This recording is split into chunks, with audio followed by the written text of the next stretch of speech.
ইসলামী bank news top 10। পানির ন্যায্য হিস্সা ও মহাপরিকল্পনা বাস্তবায়নের দাবিতে ৪৮ ঘন্টার অবস্থান কর্মসূচি চলছে তিস্তার ১১টি পয়েন্টে।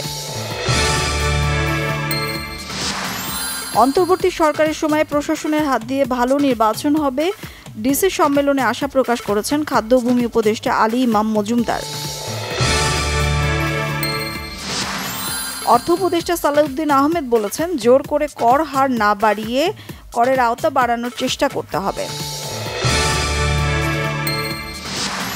গত ৬ মাসে দুর্নীতি কমেছে, দাবি স্বরাষ্ট্র উপদেষ্টা অবসরপ্রাপ্ত লেফটেন্যান্ট জেনারেল জাহাঙ্গীর আলম চৌধুরীর।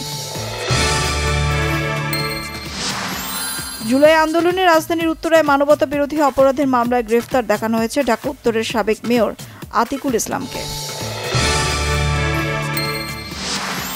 চট্টগ্রামের হাজারীগলিতে যৌথ বাহিনীর কাজে বাধা ও অ্যাসিড নিক্ষেপের মামলায় ডাক্তার কথক দাস ৩ দিনের রিমান্ডে। ২৮ ডিসেম্বর থেকে গত ৫০ দিনে ২১৪২ জন অপরাধীকে দেশের বিভিন্ন জায়গা থেকে গ্রেফতার করেছে সেনাবাহিনী। রাজধানীর যাত্রাবাড়ির মাতুয়াইলে রাস্তা পার হওয়ার সময় পিকআপ ভ্যানের ধাক্কায় স্বামী স্ত্রী নিহত।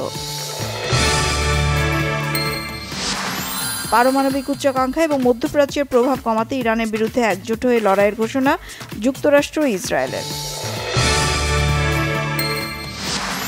দুবাইয়ে চ্যাম্পিয়ন্স ট্রফির প্রস্তুতি ম্যাচে পাকিস্তান শাহিনসের বিপক্ষে টস জিতে ব্যাটিংয়ে বাংলাদেশ।